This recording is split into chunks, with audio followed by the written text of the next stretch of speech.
जय मां शमशान काली। हमारे चैनल में आप सभी का हार्दिक स्वागत है।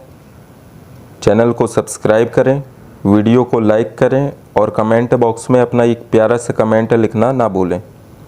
बेल आइकन के बटन को दबाएं जिससे हमारी समस्त अपडेट की हुई वीडियो आप तक तुरंत पहुंचे।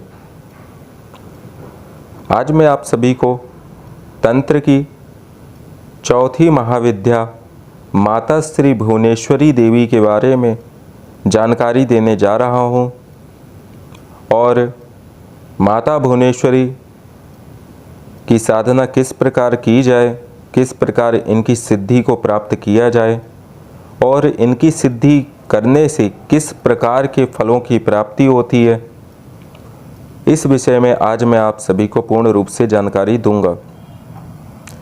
माता भुवनेश्वरी 10 महाविद्याओं में से चतुर्थ स्थान पर आती हैं और माता भुवनेश्वरी के शिव भुवनेश्वर शिव हैं। इनको बाल भुवनेश्वर भी कहा जाता है। जब यह बाल भुवनेश्वर की भुवनेश्वरी होती हैं तो ये बाल भुवनेश्वरी कहलाती हैं। माता का एक नाम ललित भी है। यह नाम ललिता सुंदरी से संबद्ध नहीं है, अपितु यह नाम भगवान शिव के द्वारा माता भुवनेश्वरी को प्रदान किया गया था, इसलिए उस रूप में ये ललित भुवनेश्वरी कहलाती हैं और त्रिपुर सुंदरी रूप में ये ललिता सुंदरी के नाम से जानी जाती हैं। माता श्री भुवनेश्वरी अपने साधक को समस्त प्रकार के तत्वों का ज्ञान देती हैं, समस्त प्रकार की धन संपदा ऐश्वर्य उसे प्रदान करती हैं।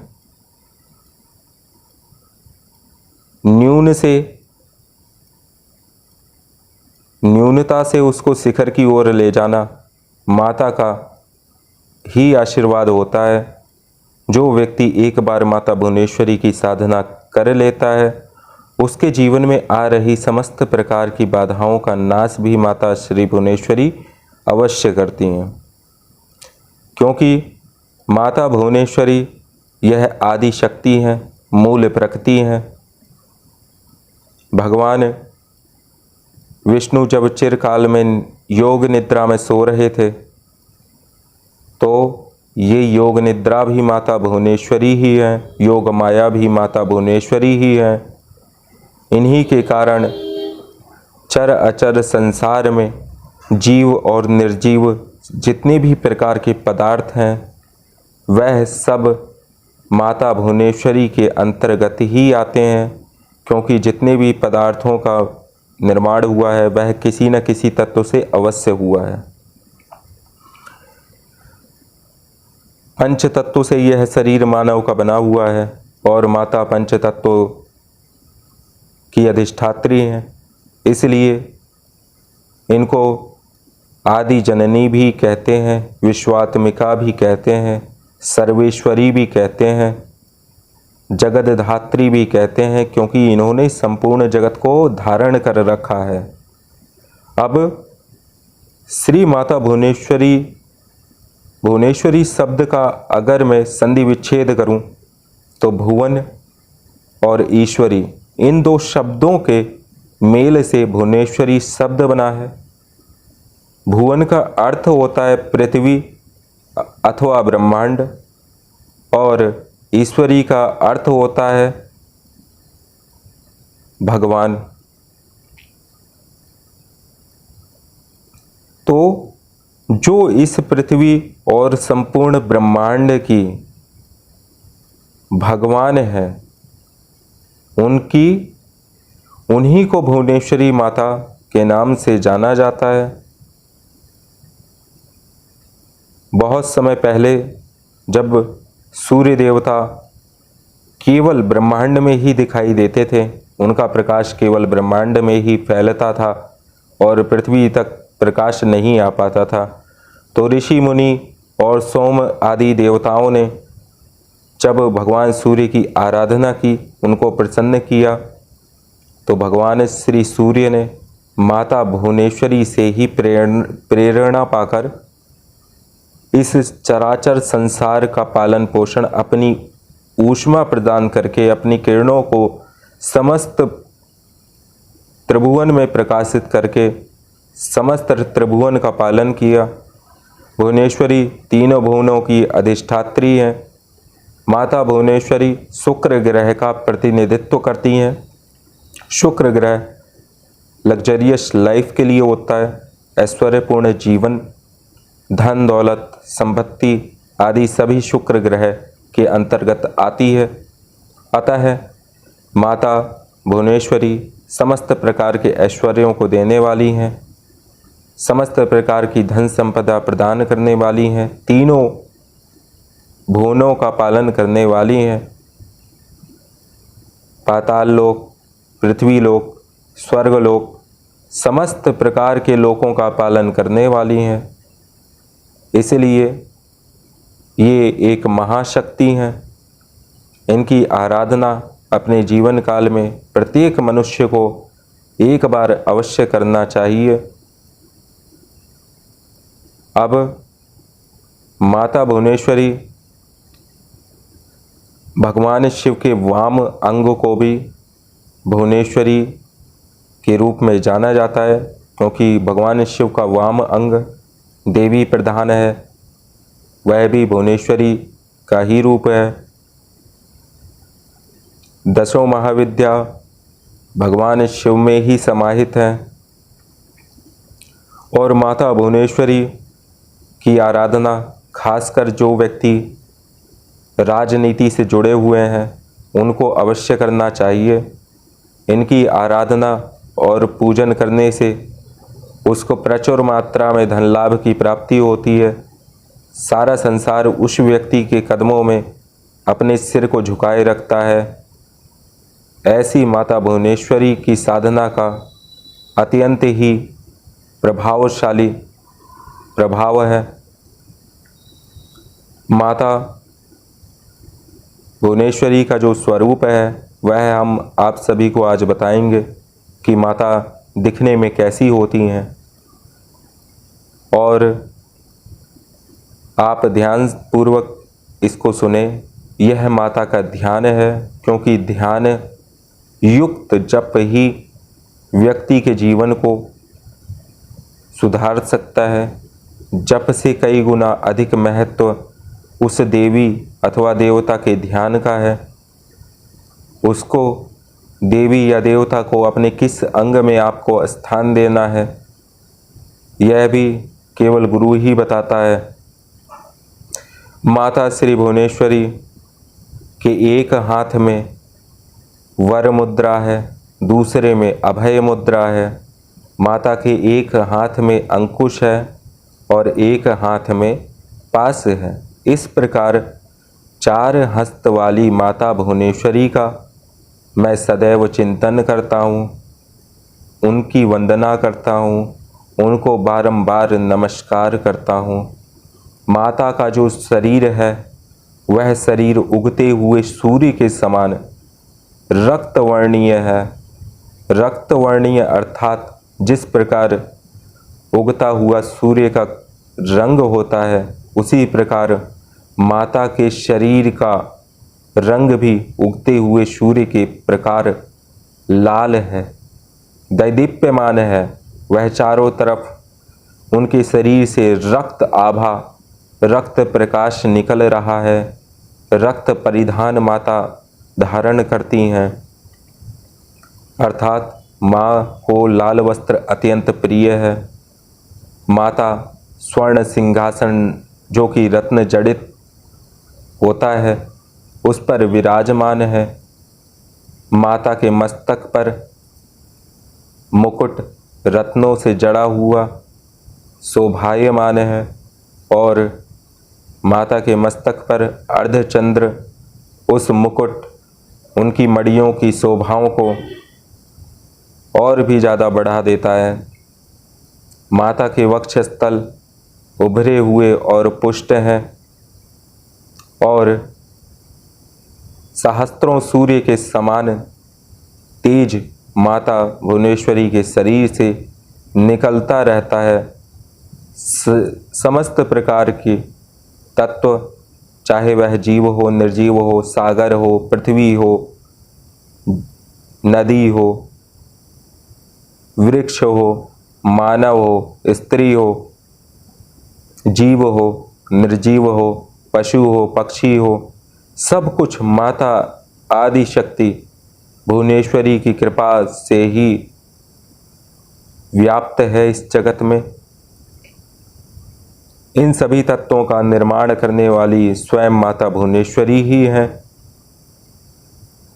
जो 7 करोड़ मंत्रों के द्वारा भी पूज्यमान होती हैं, वही माता भुवनेश्वरी हैं। अर्थात 7 करोड़ मंत्र भी जिन भुवनेश्वरी की पूजा करते हैं, उस भुवनेश्वरी देवी को मैं बारंबार नमस्कार करता हूँ और अपने हृदय स्थान में उनका सदैव स्मरण करते हुए सभी कर्म उनको समर्पित करता हूँ। माता की पूर्ण कृपा अपने साधकों के ऊपर होती है, जो इस प्रकार के मनोभावों से माँ की पूजा करते हैं।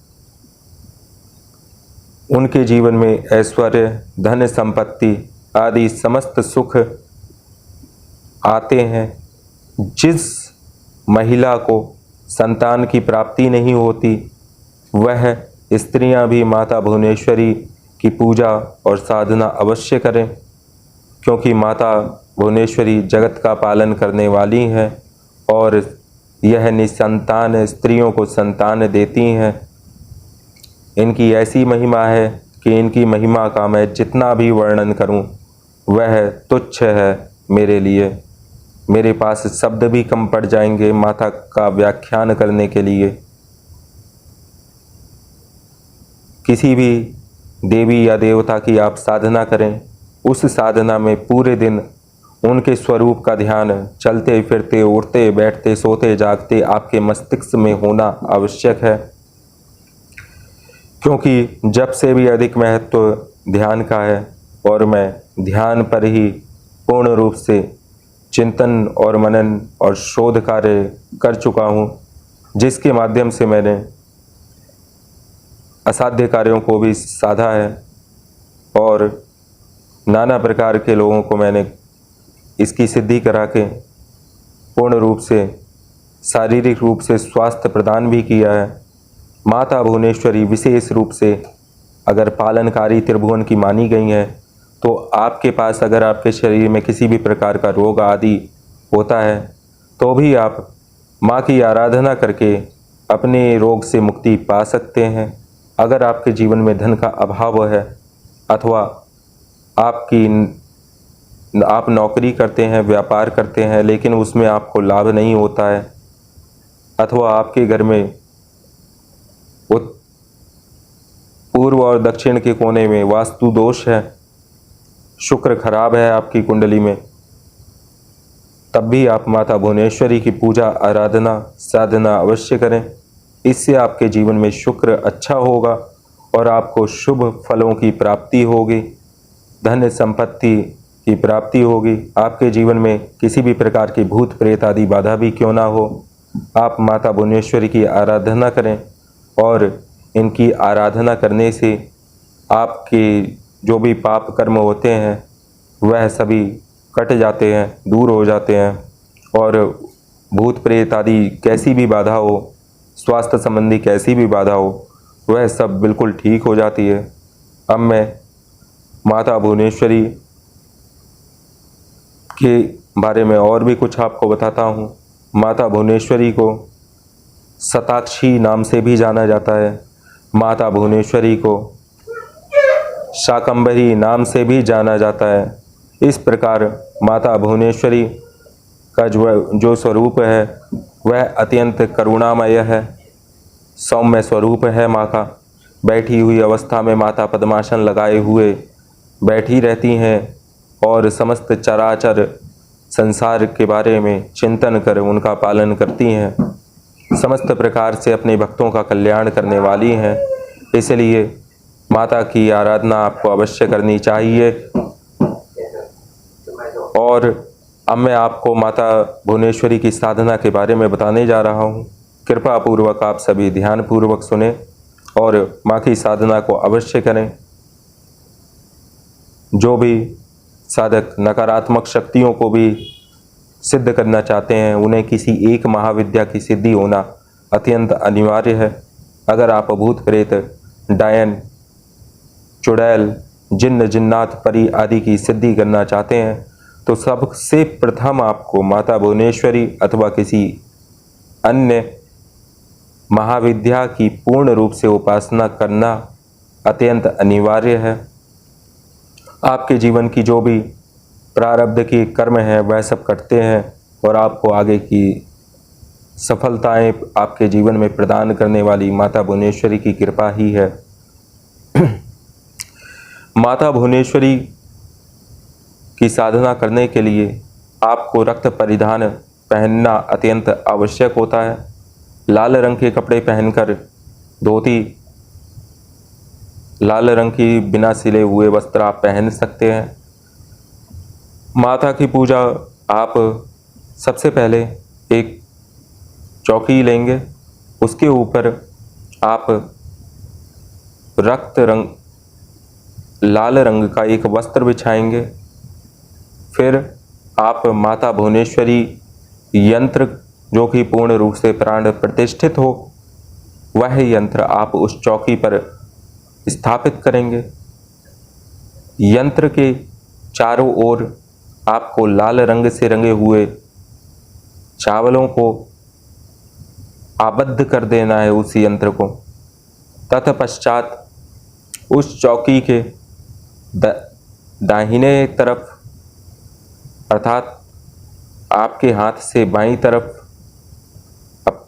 आपको एक देशी घी का दीपक जलाना है और दाहिनी तरफ तिल के तेल का दीपक जलाना होगा। जो बाती होगी उसका रंग लाल होगा और जो बाती होगी उसका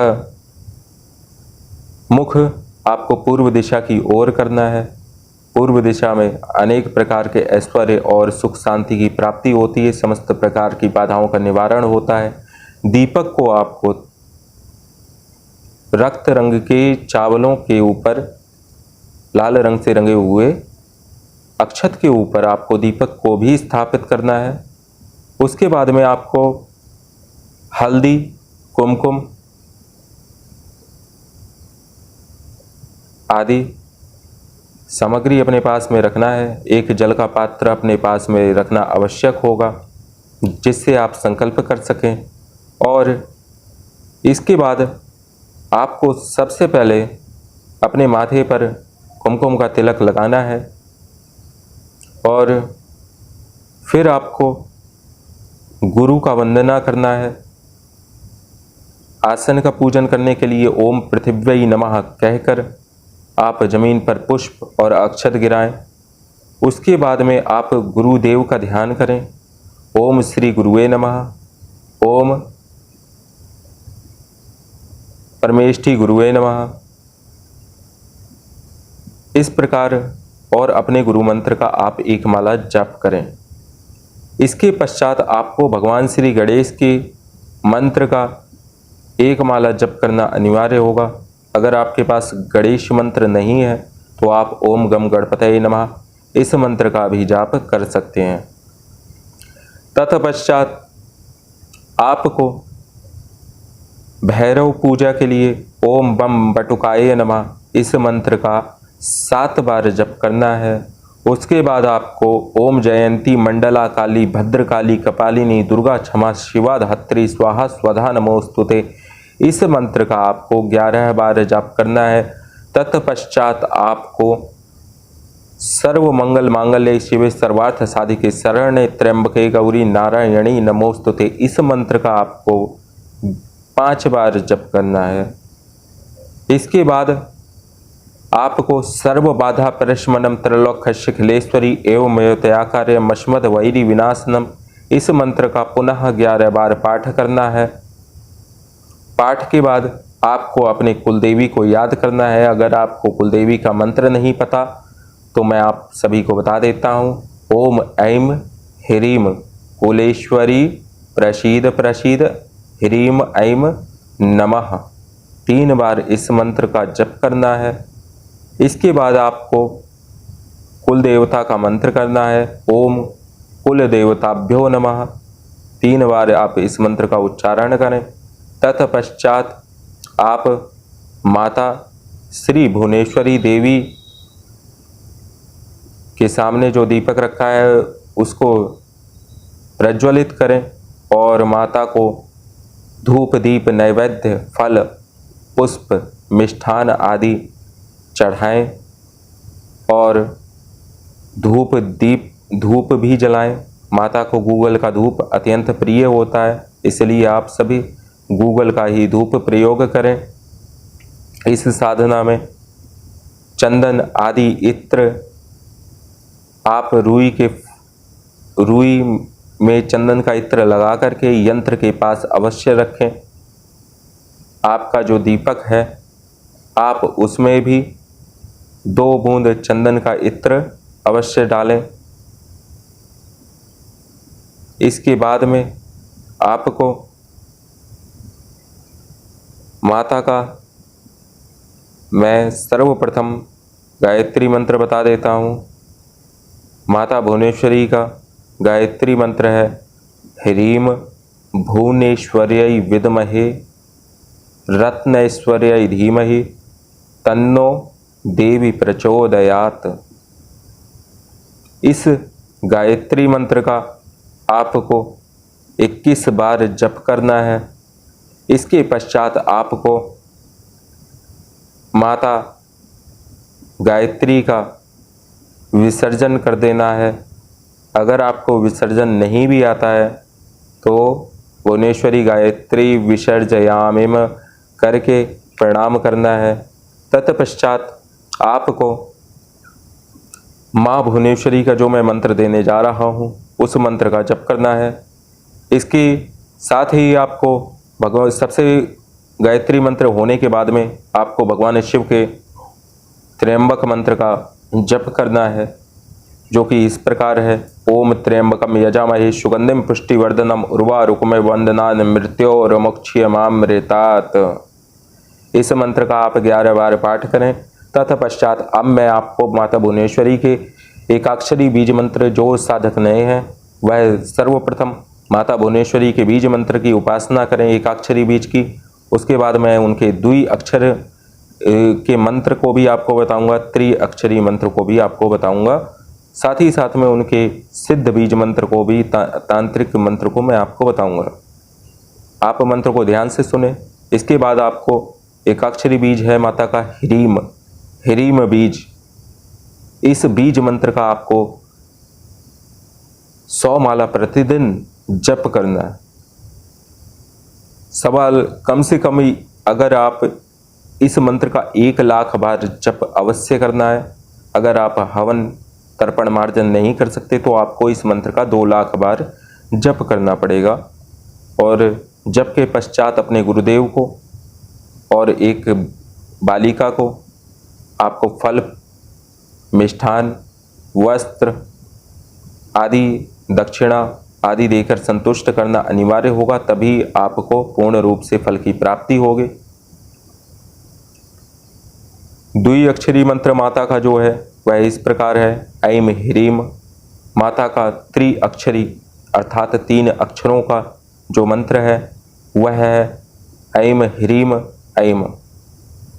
यह माता का त्रिअक्षरी बीज मंत्र है। इन तीनों में से आप सर्वप्रथम एकाक्षरी बीज मंत्र का 1 लाख जप करें।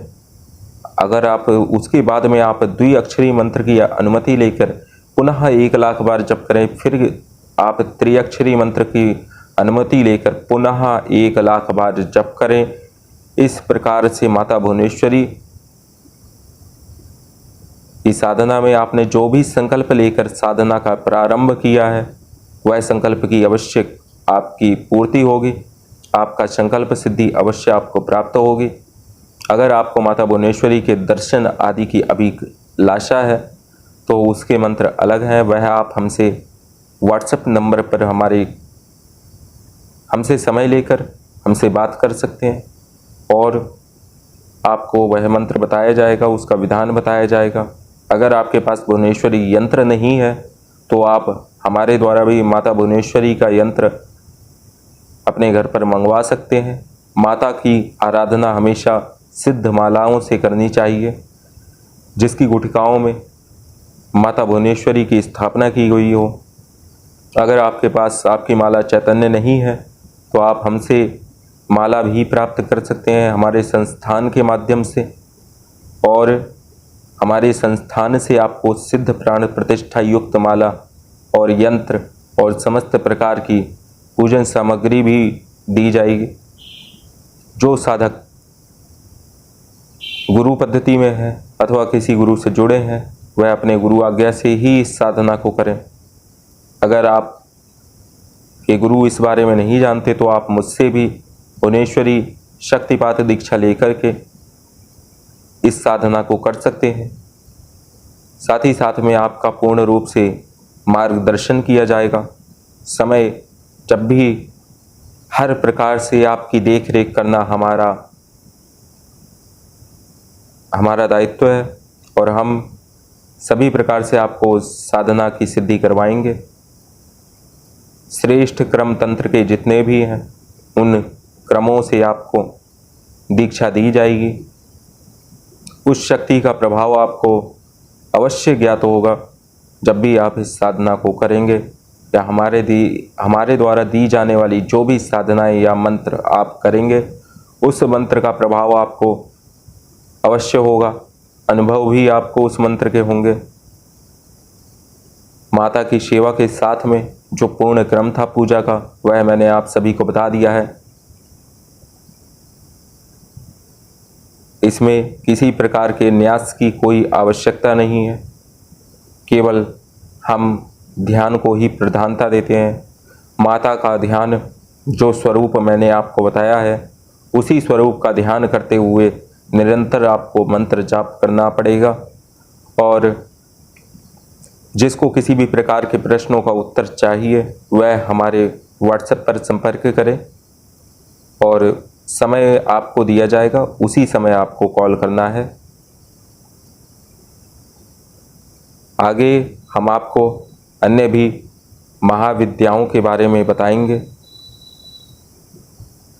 इस पूजा की पूर्ण विधि और जानकारी के लिए आप हमें व्हाट्सएप कर सकते हैं। जिसको भी भुवनेश्वरी साधना करनी है उसको अन्य भी जानकारी और मंत्र लिखित भी दे दिया जाएगा। आप संपर्क कर सकते हैं अगर आपको इस साधना में रुचि है और आप भी कई प्रकार से परेशान हैं, आर्थिक और शारीरिक मानसिक किसी भी प्रकार से आप परेशान हैं, उस परेशानी से आप छुटकारा चाहते हैं तो आप ये साधना स्वयं करें और आप अपनी समस्या से समाधान पाएं हमेशा के लिए। जय माँ शमशान काली, जय माँ भुवनेश्वरी।